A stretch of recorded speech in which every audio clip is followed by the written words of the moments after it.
우리는 자기의 지능을 과소평가합니다. 우리는 다른 사람들의 지능을 과대평가합니다. 이러한 실수 때문에 대부분의 사람은 자신을 헐값에 팔고 있죠.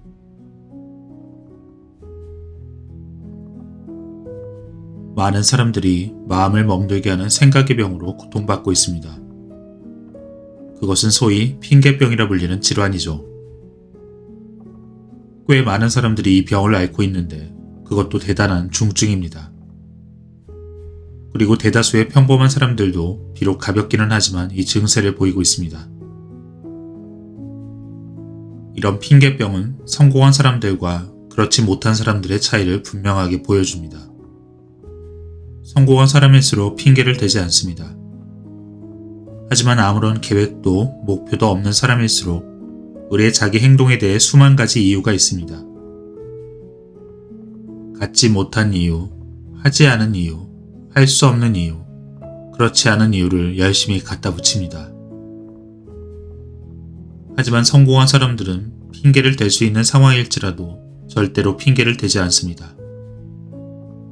어떤 전문가이든 자기 분야에서 성공을 거두는 사람치고 그럴듯한 한두 가지의 핑계거리를 갖지 못할 사람은 결코 없었습니다. 루즈벨트는 다리가 불구였고 트루먼은 대학 문턱을 밟아보지도 못했습니다. 케네디는 대통령이 되기에 너무나 젊었고 아이젠하워는 심장마비의 병력을 패배의 구실로 삼을 수도 있었습니다. 어쨌든 다른 질병과 마찬가지로 핑계병도 질병처럼 제대로 치료해야 합니다. 그렇지 않으면 점점 악화되고 말죠. 이처럼 핑계병이라는 그 생각의 병에 걸린 사람은 다음과 같은 사고의 과정을 거치게 됩니다. 난 지금 일을 제대로 해내지 못하고 있어. 내 체면을 살려줄 적당한 구실이 없을까? 몸이 아프다고 할까? 학력 부족은 어떨까? 너무 늙었다고? 너무 젊다고? 운이 없었다고? 개인적 불행을 겪고 아내를 잘못 만났고 어린 시절의 불우한 성장 배경은 어떨까? 이러한 과정에서 그럴듯한 구실을 찾아낸 실패 질환 환자는 그것으로 자신과 다른 사람들에게 자신이 성공하지 못하는 것을 변명하게 됩니다. 그리고 이 환자가 핑계를 만들어낼 때마다 그 핑계는 점점 그의 잠재의식 속에서 깊이 각인되어 버리죠.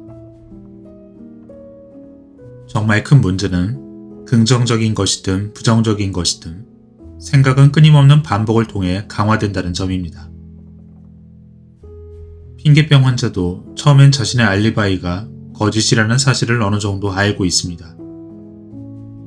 하지만 거짓도 자주 하면 스스로 자신의 핑계가 완벽한 사실이라 믿게 되어 그것이 성공을 가려먹는 진정한 이유라 생각하게 됩니다. 따라서 성공으로 나아가는 사고훈련 프로그램의 첫 단계는 실패 질환인 핑계병에 대해 백신 주사를 맞아야 한다는 것입니다. 이러한 핑계병은 광범위한 형태로 나타나며 그중 가장 흔한 질환은 건강 핑계병, 지능 핑계병, 나이 핑계병, 그리고 운수 핑계병입니다. 이제 이들 질환으로부터 우리를 보호할 방법을 알아보기로 합니다. 첫 번째, 지능 핑계병. 당신은 성공하는 데 필요한 능력을 갖추고 있습니다. 머리가 나쁘다고 생각하는 건 아주 흔한 지능 핑계병으로 비록 정도의 차이는 있지만 보통 사람들의 95%가 이 증세를 가지고 있습니다. 그리고 이 핑계증을 앓고 있는 사람은 다른 유형과 달리 침묵 속에서 홀로 고통받습니다. 스스로를 똑똑하지 못하다고 공공연히 말하고 싶어하는 사람은 별로 없기 때문이죠. 따라서 대부분의 사람은 그러한 감정을 마음속 깊이 묻어둡니다. 우리들 대부분은 지능에 대해 두 가지의 기초적인 실수를 저지르며 살아갑니다. 첫째, 우리는 자기의 지능을 과소평가합니다. 둘째, 우리는 다른 사람들의 지능을 과대평가합니다. 이러한 실수 때문에 대부분의 사람은 자신을 헐값에 팔고 있죠.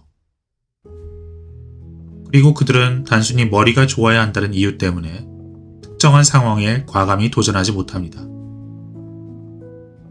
하지만 지능에 대해 걱정하지 않는 사람은 기꺼이 그 일을 떠맡습니다. 중요한 건 지능을 어떻게 사용하느냐입니다. 당신이 얼마나 높은 지능을 가졌느냐가 중요한 게 아니란 말입니다. 다시 말해, 지능을 인도하는 생각이 지능의 수준보다 훨씬 더 중요합니다. 다시 한번 반복합니다. 지능을 인도하는 생각이 지능의 수준보다 훨씬 더 중요합니다. 이것은 정말로 중요한 내용입니다. 미국 최고의 물리학자 중 한 사람인 에드워드 텔러 박사는 당신의 자녀도 과학자로 키우겠습니까? 라는 질문을 받고 이렇게 답했습니다.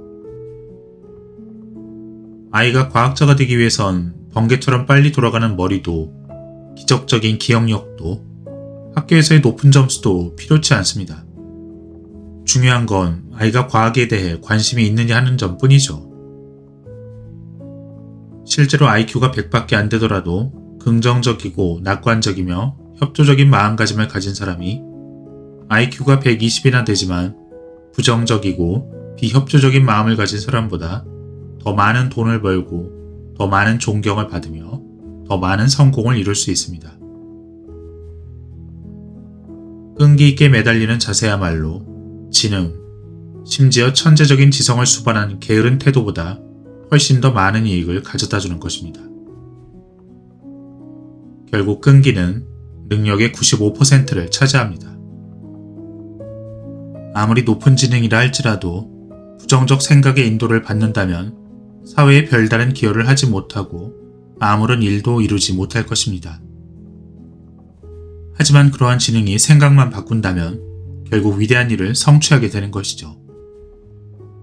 다시 한번, 여러분의 지능을 인도하는 그 생각이 여러분 지능의 수준보다 훨씬 더 중요합니다. 여러 해 전, 나는 인류 광고회사의 고위 간부인 필과 절친한 사이가 되었습니다. 그는 자신의 분야에서 꽤 일을 아주 잘해내는 친구였죠. 그럼 필은 과연 뛰어난 두뇌의 소유자였을까요? 결코 아니었습니다. 그는 연구 기법에 대해 아는 게 거의 없었으며 심지어 대학도 나오지 않았죠. 또한 그는 연구 활동과 관련된 기술적 부분에 대해서 아는 척을 하지 않았습니다. 그럼 대체 무엇이 그를 고액 연봉자의 능력자로 만들어 놓았을까요? 해답은 그가 인간적인 기술자였다는 데 있습니다. 그는 100% 긍정적인 사고의 소유자로 사람들이 의기소침해 있을 때 그들을 격려하며 영감을 불어넣어 주었습니다. 또한 그는 열정적인 사람으로 스스로 열정을 만들어냈죠. 더불어 사람들을 이해하고 그들이 어떤 동기로 인해 움직이는지 알고 있었기에 진심으로 그들을 좋아했습니다. 즉, 필은 자신의 두뇌는 그대로 두고 다른 사람들의 두뇌를 잘 관리함으로써 회사의 입장에서 볼 때 그보다 더 높은 IQ의 소유자들보다 3배나 더 귀중한 존재로 여겨졌던 것입니다. 미국의 대학에선 흔히 100명이 입학을 하면 그중 졸업을 하는 건 50명도 채 되지 않습니다. 나는 입학 담당자에게 그 이유를 물어보았죠. 지능이 부족해서 그런 게 아니에요. 애당초 능력이 부족했다면 입학 자체가 안 됐겠죠. 돈도 문제가 아니고요. 누구든 학자금 대출을 받을 수 있으니까요. 진짜 이유는 바로 마음가짐입니다. 놀라운 일이지만 수많은 친구들이 학업을 중도에 포기하는 이유는 자신이 선택한 학문, 교수, 그리고 동료들을 싫어하기 때문이에요. 결국 부정적 사고방식은 이렇게 걸림돌이 되고 맙니다. 부족한 지능보다는 심술궂고 부정적이며 비관적이고 자기 비하적인 마음가짐이 자기 발목을 부여잡게 되는 것이죠. 선천적 능력의 수준을 바꾼다는 건 어려운 일입니다. 하지만 그 능력의 활용 방식을 바꾸는 건 누구나 행할 수 있습니다. 사실 자신이 알고 있는 지식을 건설적으로 사용한다면 아는 것은 분명한 힘이 될 수 있습니다. 지식에 대한 그릇된 시각은 지능 핑계병과 같은 부류의 문제에 속합니다. 우린 흔히 아는 게 힘이라는 말을 하지만 이 말은 반쪽짜리 진실에 지나지 않습니다. 아는 것은 어디까지나 잠재적인 힘일 뿐이죠. 지식은 활용될 때에만, 그것도 건설적으로 활용될 때에만 힘이 될 수 있습니다. 아인슈타인은 1마일을 피트로 환산하면 얼마나 되겠느냐는 질문을 받았을 때 이렇게 답했습니다. 책을 보면 금방 알 수 있는데 왜 내 머릿속을 그걸로 채워야 하죠? 그는 이 말을 통해 우리에게 위대한 교훈을 가르쳐주고 있습니다. 즉, 온갖 사실들을 기억해 두기보단 지혜로운 생각이 훨씬 더 중요하다고 보았던 것이죠. 언젠가 헨리 포드가 신문사와 명예훼손 소송을 벌였습니다. 신문사는 포드를 무지한 사람이라 불렀고 포드는 어디 한번 그것을 증명해보라고 주문했습니다. 법정에서 신문사는 그에게 미국 독립전쟁이 언제 발발했는지 등 아주 간단한 질문을 던졌습니다. 하지만 정규 교육을 받지 못한 포드는 제대로 답변할 수 없었죠.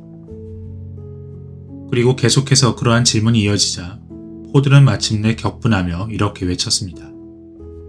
난 그 질문들에 대해 답을 알지 못합니다. 하지만 그것을 알고 있는 사람을 5분 내에 찾아올 수 있습니다. 포드는 시시한 정보에 관심이 없었죠. 다만 그는 인류 경영자가 알아야 할 사실을 알고 있었을 뿐입니다. 다시 말해 그는 정보를 얻는 방법을 아는 능력이 온갖 잡다한 정보를 알아두는 것보다 훨씬 더 중요하다는 사실을 알았던 것이죠. 그럼 온갖 지식을 갖춘 인물은 어느 정도의 가치를 지니고 있을까요? 저라면 그들에게 큰 돈은 줄 수 없을 것 같습니다. 내가 볼 때 그런 지식만을 쌓은 전문가들은 사고를 할 수 없다는 것이죠. 단순한 인간 백과사전이라고 할 수 있습니다. 그들이 아는 지식의 대부분은 어디에서든 찾아볼 수 있는 내용이죠. 내가 진짜 함께 일하고 싶은 사람은 스스로 문제를 해결하고 아이디어를 생각해낼 수 있으며 꿈을 꾸고 그 꿈을 실현해낼 수 있는 부류입니다. 아이디어맨은 나에게 돈을 벌어다 주지만 지식맨은 그렇게 하지 못합니다. 자, 이제 지능 핑계병을 치료할 수 있는 3가지 방법을 정리해봅니다.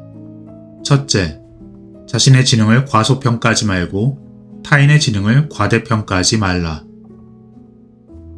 여러분 자신을 결코 헐값에 팔지 마십시오. 여러분 자산에 집중하십시오. 여러분의 장점과 재능을 발견하세요. 중요한 건 여러분의 지능 수준이 아니라 그 지능을 활용하는 방법이라는 사실을 명심하십시오. 여러분의 IQ를 걱정하는 대신 그것을 관리하는 데 전력해야 합니다.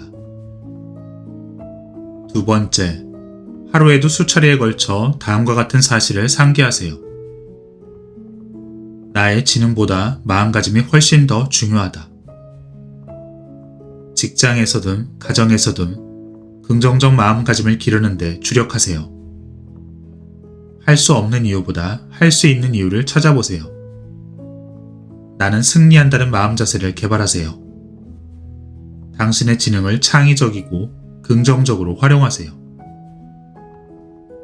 자신의 지능을 이용하여 실패 가능성을 입증하기보다 승리하는 길을 찾아야 합니다. 세 번째, 사고의 능력이 기억의 능력보다 훨씬 더 가치 있다는 사실을 명심하세요. 아이디어를 생각해내고 개발하며 새롭고 더 나은 일처리 방식을 발견하기 위해 마음의 능력을 활용하세요. 여러분 자신에게 물어보세요. 나는 스스로의 역사를 만들어가며 나의 정신적 능력을 활용하고 있는가? 아니면 단순히 남이 만든 역사를 기록하는 데 그치고 있는가?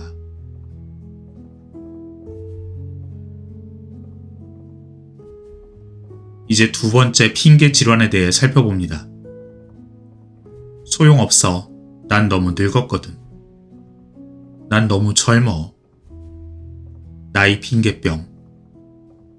나이 때문에 못하겠다는 이 질환은 난 너무 늙었어와 난 너무 젊어라는 두 종류로 나뉩니다. 연령대와 상관없이 사람들은 보통 자신의 저조한 업적에 대해 이렇게 변명을 늘어놓습니다. 나는 너무 늙어서, 난 너무 젊어요. 그래서 그 일을 하지 못해요. 나이라는 핸디캡 때문에 하고 싶어도 못한다니까요. 하지만 여러분, 스스로 내 나이는 이런 일을 하기에 딱 맞다고 생각하는 사람은 놀라울 정도로 소수에 지나지 않습니다. 때문에 안타깝게도 나이에 대한 그러한 핑계는 수천 명의 사람들에게 기회의 문을 닫아버리죠. 사람들은 나이가 맞지 않다는 핑계로 시도해볼 생각조차 하지 않는 것입니다. 우리 사회에서 이 질환은 미묘한 방식으로 전염됩니다. 가령 기업의 합병으로 일자리에서 쫓겨난 후 다른 직장을 구하지 못한 직원이 있다고 합시다. 직장을 구하기 위해 수개월 동안 애쓰다 결국 목적을 이루지 못하고 좌절합니다. 그러다 실업자의 생활에 익숙해지면 이대로 지내는 것도 나쁘지 않은 일이라고 자신을 합리화하게 됩니다. 사실 한동안 명퇴당하는 실업자들을 주제로 한 연극이나 영화, 드라마 등이 주목받기도 했습니다. 왜 그러한 주제가 사람들의 관심을 끄는 것일까요? 그 이유는 그것이 참된 진실을 알려주기 때문이 아니라 근심과 걱정에 휩싸여 핑곗거리를 찾는 수많은 사람의 구미를 당기는 소재이기 때문입니다. 이제 나이 핑계병을 치료해 봅시다. 나이 핑계병은 분명 치료가 가능합니다. 나는 나이 핑계병을 치료할 뿐 아니라 예방도 할 수 있는 좋은 혈청을 발견했습니다. 몇 해 전에 40살의 한 프로그램 참가자가 나에게 얘기했습니다. 밑바닥부터 다시 시작해야 되는데 그러기엔 너무 늙은 것 같아요. 벌써 나이가 40이라니. 나는 그에게 답했습니다. 인간의 생산적인 삶이 언제부터 시작되죠? 글쎄요, 아마 20세부터 아닌가요? 좋아요. 그럼 인간의 생산적인 삶은 언제 끝납니까? 요즘엔 80 넘어까지 일하시는 분들도 많으니까요. 맞아요. 요즘엔 수많은 사람이 80을 넘긴 후에도 생산적인 삶을 살아가기도 합니다. 결국 인간이 생산적으로 활동할 수 있는 기간은 80세까지도 충분합니다. 그런데 지금 당신은 40살에 불과해요. 그럼 앞으로 40년이나 더 남은 거 아닌가요?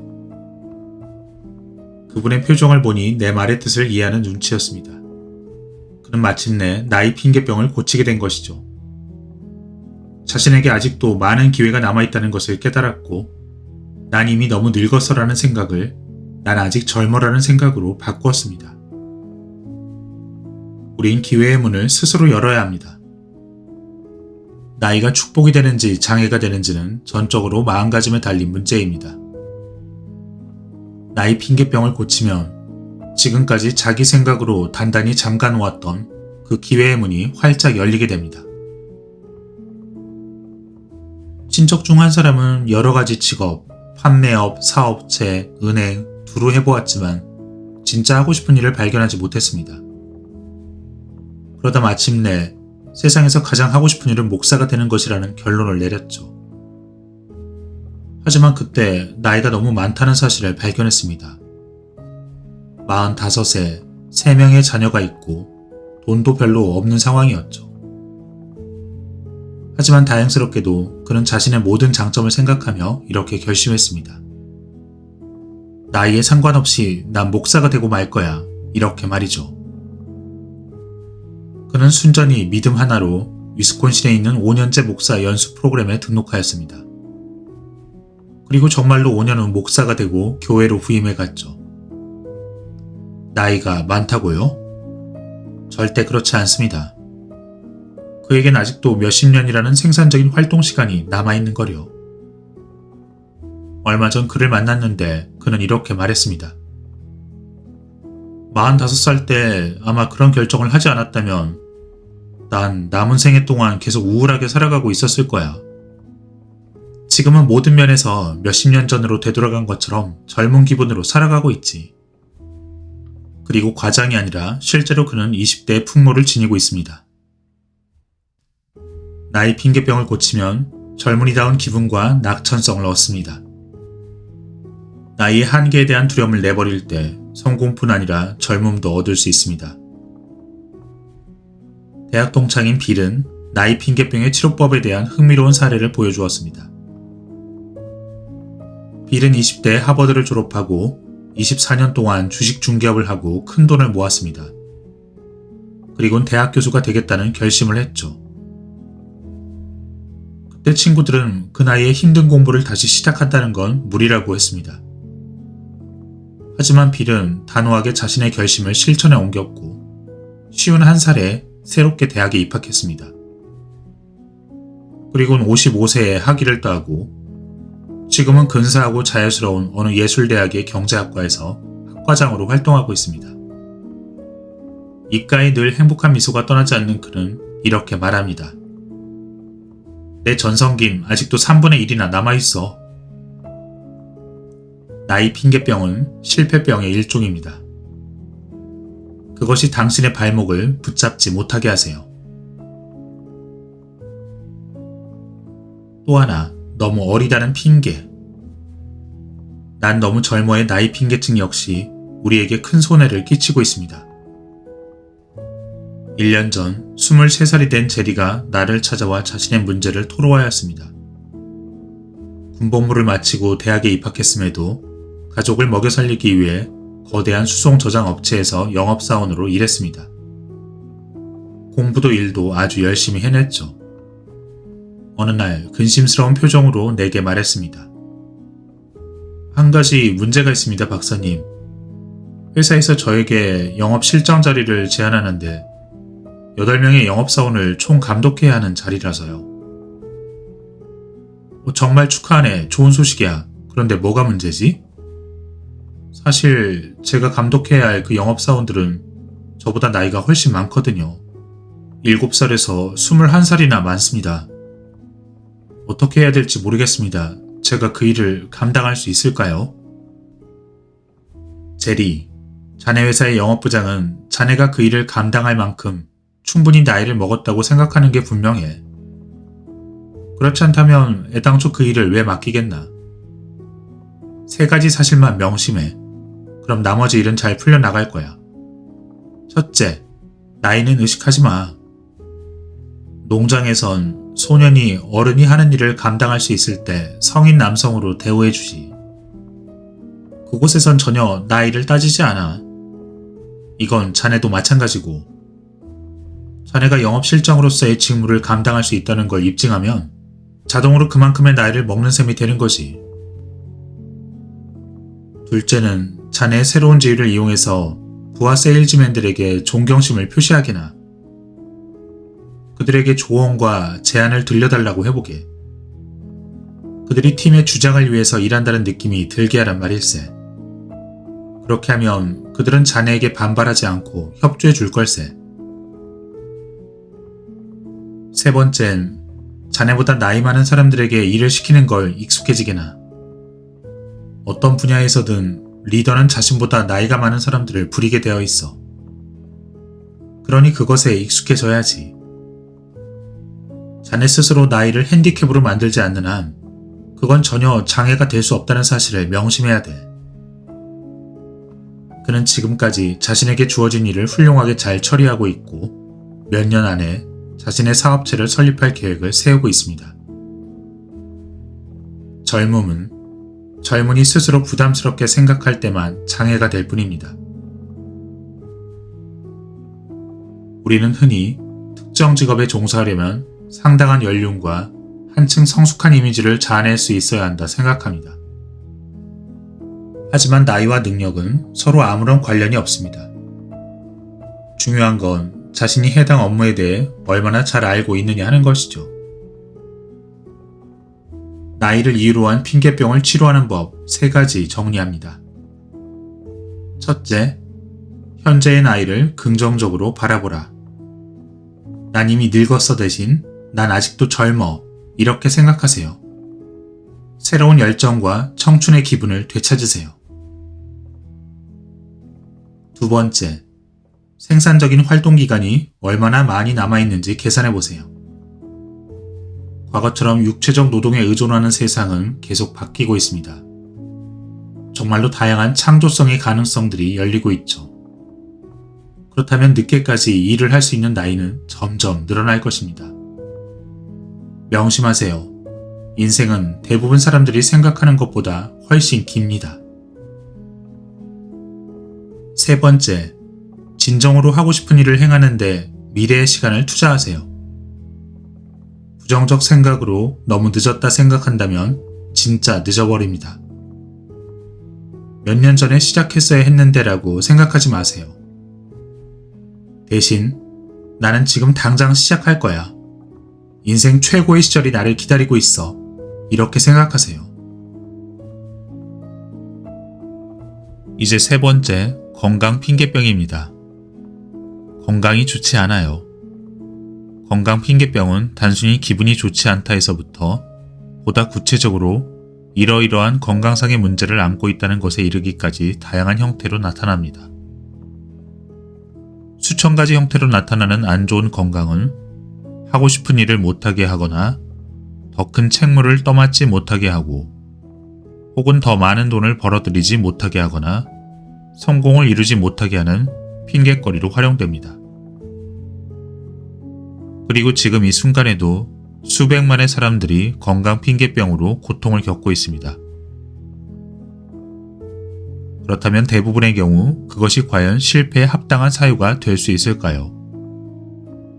잠시 여러분이 알고 있는 성공적인 사람들을 생각해 보십시오. 건강상의 핑계를 댈 수 있지만 결코 그렇게 하지 않는 사람들을 말이죠. 언젠간 내 의사 친구는 그러더군요. 성인들 중에서 완벽한 건강을 가진 사람은 존재하지 않는다고요. 모든 사람은 비록 정도의 차이는 있지만 나름대로 육체적인 문제를 안고 있는 것이죠. 그런데도 많은 사람들이 건강 핑계증에 완전히 혹은 부분적으로 빠져 지내고 있습니다. 하지만 성공을 생각하는 사람들은 그렇게 하지 않습니다. 강연을 마치던 어느 날 한 청년이 나에게 말했습니다. 유감스럽게도 선생님의 아이디어는 제게 별로 도움이 되지 않는 것 같아요. 저는 심장이 안 좋은 편이라 늘 제 몸의 상태를 점검해야만 하죠. 청년은 많은 의사들을 만났지만 명확한 병명을 찾아내지 못했고 자신이 앞으로 어떻게 처신하는 게 좋을지 내게 물었습니다. 글쎄요, 나는 심장에 대해 아는 게 없지만 내가 당신이라면 이렇게 할 것 같아요. 우선 가능한 최고의 심장병 전문의를 찾아가 그의 진단을 최종 진단으로 받아들일 겁니다. 이미 당신이 만난 의사들은 당신의 심장에서 뚜렷한 증세를 발견하지 못했잖아요. 그러니까 이 마지막 의사도 그런 진단을 내리면 그걸 마지막 건강 진단으로 받아들이고 새로운 건강한 심장을 가졌다고 생각하는 편이 훨씬 더 바람직할 겁니다. 그리고는 이 책을 추천할게요. 쉰들러 박사가 지은 1년 365일을 어떻게 살아갈 것인가. 쉰들러 박사는 이 책에서 4명의 입원 환자 중 3명은 감정적으로 유발되는 질병에 걸린 사람들이라고 밝히고 있죠. 환자 스스로 자신의 감정을 처리하는 법을 터득하기만 하면 당장 병이 나을 수 있는 상태라는 뜻이죠. 그 책을 읽고 자신의 감정 관리를 위한 프로그램을 한번 개발해 보세요. 그리고 세 번째로 나는 죽을 때까지 열심히 살겠다고 결심할 겁니다. 결핵에 걸린 제 변호사 친구가 있었어요. 그 친구는 결핵 때문에 삶에서 많은 제약을 받을 수밖에 없었다고 말해주었죠. 그래도 그는 일에 충실했고 가족과 더불어 삶을 진정으로 즐겼어요. 덕분에 80에 가까운 나이에도 지금까지 건강하게 살아있죠. 그 친구는 말했어요. 난 죽을 때까지 열심히 살아갈 거야. 결코 삶과 죽음을 혼동하고 싶지 않아. 이 지상에 발을 내딛고 있는 동안 난 분명히 살아있는 거야. 그럼 그 시간에 내가 무엇하러 반쪽짜리 삶을 살아야겠어. 우리가 죽음을 걱정하는 순간 사실상 죽어있는 것과 마찬가지인 시간이지. 청년과 만나고 난 후 나는 디트로이트행 비행기를 탔습니다. 그리고 비행기에서 즐거운 일을 경험하게 되었습니다. 비행기가 이륙한 직후 규칙적으로 째깍거리는 소리가 들리는 것이었습니다. 나는 반사적으로 옆 사람에게 고개를 돌렸죠. 그러자 그는 환한 미소를 지으며 말했습니다. 폭탄은 아니니까 안심하세요. 내 심장에서 나는 소리죠. 나는 깜짝 놀라는 듯한 표정을 지었고 그는 자신이 겪은 일을 들려주었습니다. 불과 3주 전 그는 심장 수술을 받았고 앞으로 몇 달은 인공 판막 때문에 계속 소리가 날 것이라는 것이었습니다. 나는 그에게 앞으로 무슨 일을 할 것이냐 물었죠. 의사들은 최소 몇 달 동안은 안정을 취하라고 하더군요. 하지만 내게는 큰 계획이 있어요. 우선 미네소타로 돌아가 법학을 공부할 거예요. 그리고 언젠간 정치를 할 겁니다. 우린 건강상의 문제에 대해 언제나 사람들의 상반된 대응 방식을 보게 됩니다. 이 사람은 고통스러운 대수술을 받았음에도 낙천적인 마음 자세로 무언가를 해보기 위해 열심히 노력하는 중이었습니다. 나 역시 건강 핑계병을 직접 경험한 바 있습니다. 내가 당뇨를 진단받은 후 나는 이러한 조언을 받았습니다. 당뇨는 육체적 증상이지만 그로 인한 최대 손해는 오히려 그것에 대한 부정적 마음가짐에서 비롯됩니다. 당뇨에 대해 걱정하면 할수록 커다란 문제에 봉착하게 될 거예요. 당뇨로 진단받은 후 나는 자연스럽게 수많은 환자들을 만나게 됐습니다. 그 중엔 정말 극과 극의 모습을 보여준 두 사람이 있었죠. 한 사람은 아주 경미한 증세를 갖고 있었음에도 마치 죽을 병에 걸린 듯한 환자처럼 행동했죠. 그는 기온의 변화에 편집증적인 두려움을 갖고 있었기 때문에 늘 우스꽝스러울 정도로 옷을 껴입고 다녔죠. 세균 감염도 몹시 두려워해서 약간이라도 코를 훌쩍거리는 사람이 있으면 멀리하곤 했습니다. 또한 어떤 사람을 만나든 자신의 문제가 얼마나 끔찍한지 모르겠다고 얘기를 늘어놓곤 했어요. 이쯤 되면 그의 건강질환은 당뇨가 아닌 게 분명했습니다. 사실 그는 그냥 건강 핑계증 환자였죠. 스스로 자신을 병약한 사람으로 포장해서 자기 연면을 느끼고 있었던 거죠. 또 한 사람이 있었는데 그는 중증의 환자여서 30배나 더 많은 인슐린을 맞아야 했죠. 하지만 그는 결코 환자로 살아가지 않았어요. 그는 자신의 일과 더불어 인생을 즐겼죠. 어느 날 그는 내게 이렇게 말했습니다. 질병과 함께 살아간다는 건 불편한 일이지.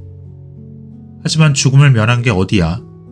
그리고 난 병상에 누워있고 싶은 마음이 눈꼽만큼도 없어. 인슐린 주사를 맞을 때마다 난 인슐린을 발견한 사람들에게 찬사를 보내곤 하지. 대학 교수인 내 친구 중 하나는 팔 하나를 잃은 모습으로 유럽에서 돌아왔습니다. 불편한 몸이 됐지만 그는 언제나 미소를 잃지 않았고 늘 다른 사람들을 도와주었습니다.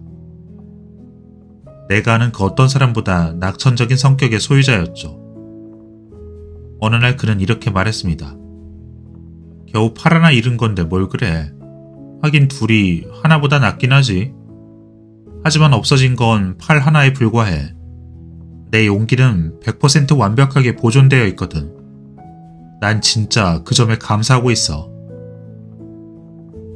올바른 마음 자세와 팔 하나를 갖춘다면 잘못된 마음 자세와 팔 둘은 가진 사람들을 언제나 이길 수 있어.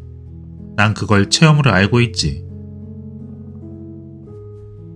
이제 정리해봅니다. 건강 핑계병을 고칠 수 있는 4가지 방법. 첫 번째, 당신의 건강에 관해 얘기하지 마세요. 별로 심각한 상황이 아닌데도 좋지 않은 상태에 대해서 계속 얘기하는 건 마치 잡초에 비료를 뿌려주는 것과 같은 것일 수 있습니다.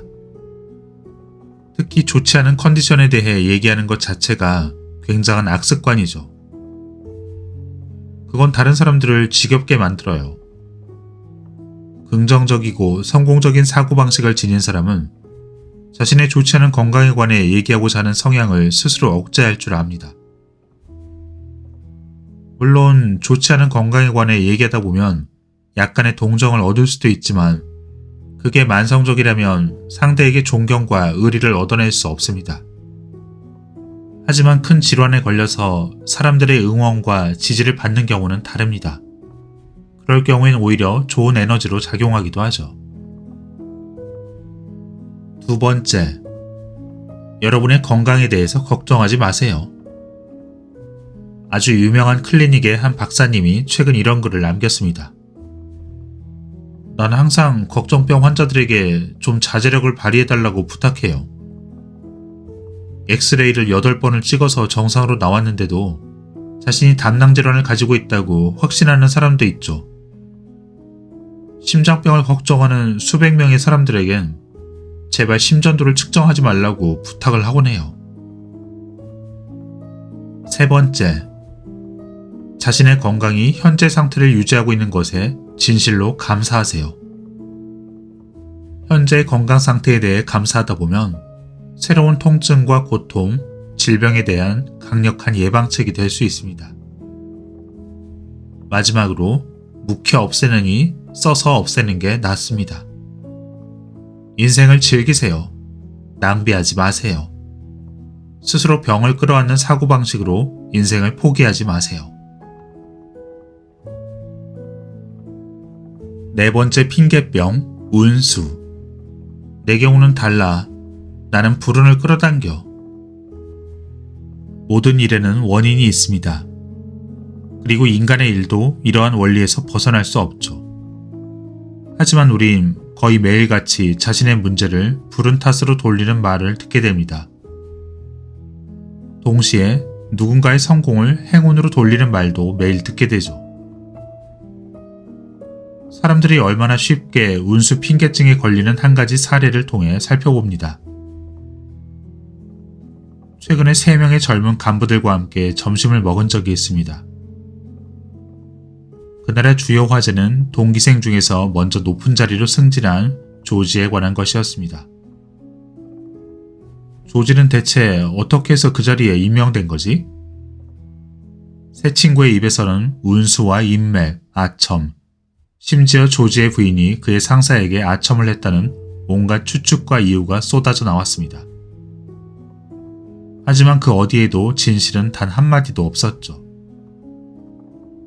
사실 조지는 그들보다 더 충실한 자격을 갖춘 인물이었습니다. 그는 남보다 일을 더 잘했고 더 근면하며 더 유능한 사람이었습니다. 또한 그 회사에서는 승진할 대상을 고르기 위해 오랫동안 고심해왔다는 것을 나는 잘 알고 있었습니다.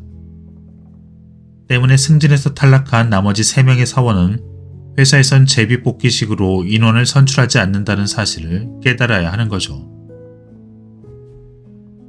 얼마 전 나는 한 회사의 영업이사와 운수 핑계증의 심각성에 대해 얘기를 나눈 적이 있습니다. 그는 이 문제와 관련하여 흥분하며 자신의 체험담을 들려주었죠. 우리 영업사원 한 명이 11만 불짜리 수주를 받고 의기양양한 모습으로 회사에 돌아왔어요. 그런데 그때 실적이 저조한 한 영업사원이 축하를 건네며 이렇게 말하더군요. 역시 자넨 운이 좋아. 그 치고는 친구의 성공이 행운과 상관없다는 사실을 받아들이려 하지 않았죠. 사실 그 영업사원은 주문을 따내기 위해 몇 달이나 작업을 해왔거든요. 그는 고객들에게 똑같은 설명을 계속해서 들려주고 그들을 위한 최상의 구성품을 만들기 위해 밤을 새고 일했습니다. 결코 행운으로 주문을 따낸 게 아니죠. 신중하게 세운 계획과 인내심 있는 일 처리를 행운이라고 부르는 게 아니라면 말이죠. 세상의 많은 성공들이 운에 따라 결정된다면 그 사회가 정말로 제대로 돌아갈까요? 어떤 직업이든 어떤 직종이든 자기 분야에서 최고의 자리에 올라선 사람들은 남보다 훌륭한 마음 자세를 가지고 탁월한 감각을 발휘하여 열심히 일합니다. 그때 운도 따르고 성공을 하게 되는 것이죠. 운수 핑계병은 이렇게 고치세요. 첫째, 원인과 결과의 법칙을 받아들인다. 언뜻 행운처럼 보이는 다른 사람의 성공을 다시 한번 잘 살펴보세요. 그럼 그건 단순한 행운이 아니라 준비와 계획, 성공을 낳는 사고 과정이 선행되었다는 사실을 알게 될 것입니다. 언뜻 불운처럼 보이는 다른 사람의 실패를 다시 한번 살펴보세요. 그럼 실패할 수밖에 없었던 특정한 이유를 발견하게 될 겁니다. 성공하는 사람은 역경을 만났을 때 교훈과 이익을 얻지만 패배하는 사람은 아무런 교훈도 남기지 않습니다. 두 번째, 단순한 바람으로 끝나는 사람은 되지 마세요. 노력도 기울이지 않고 성공을 꿈꾸기만 하는데 에너지를 낭비하지 마세요. 운에 맡기는 것만으로는 결코 성공자가 될 수 없습니다. 성공은 성공 원리를 실천하고 통달하는 데서 비롯됩니다. 절대로 운에만 따라서 승진과 승리, 그 밖의 삶의 온갖 혜택을 얻고자 하지 마세요. 그런 혜택을 가져다 주는 건 행운이 아닙니다. 자질을 개발하는 데 집중하는 자세야말로 여러분을 승자로 만들어주는 것입니다. 여기까지 핑계병 치료였습니다.